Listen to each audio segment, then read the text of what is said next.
Simeon adalah putra kedua Yakub dari istrinya Lea.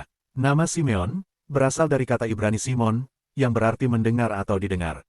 Nama ini diberikan oleh Lea, ibu Simeon, dengan berkata, "Sesungguhnya Tuhan telah mendengar bahwa aku kurang dicintai, lalu Ia memberikan juga anak ini kepadaku." Kejadian 29 ayat 33.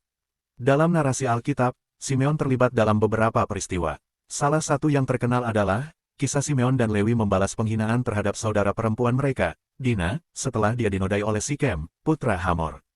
Kitab Kejadian 34 ayat 25-31 mencatat, keduanya menipu penduduk kota Sikem dengan meminta mereka disunat, kemudian membantai semua laki-laki di kota itu ketika mereka dalam keadaan lemah.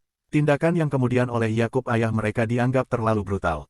Selain itu, Simeon juga turut serta dalam rencana saudara-saudaranya untuk menjual Yusuf sebagai budak. Kejadian 37 ayat 12-28. Dalam kisah pertemuan Yusuf dengan saudara-saudaranya di Mesir, Simeon kemudian ditahan, sebagai jaminan agar saudara-saudaranya kembali membawa Benyamin ke Mesir. Kejadian 42 ayat 24. Yusuf mungkin memilih Simeon karena dia termasuk salah satu saudara yang lebih senior, dan berperan besar dalam tindakan menjual Yusuf sebelumnya. Banyak penafsiran menafsir Simeon memiliki karakter yang paling keras di antara saudara-saudaranya.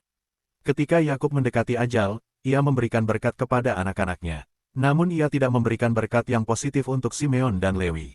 Yakub mencela kekerasan mereka dalam peristiwa pembalasan terhadap Sikem. Ia menubuatkan bahwa Simeon dan keturunannya tidak akan menjadi suku besar dengan wilayah yang mandiri. Nubuatan yang kemudian terpenuhi. Dalam Yosua pasal 19 ayat 1-19 menjelaskan, bagaimana suku Simeon mendapatkan wilayah yang berada di dalam wilayah suku Yehuda, sehingga suku Simeon akhirnya terserak di dalam dan melebur di wilayah suku Yehuda.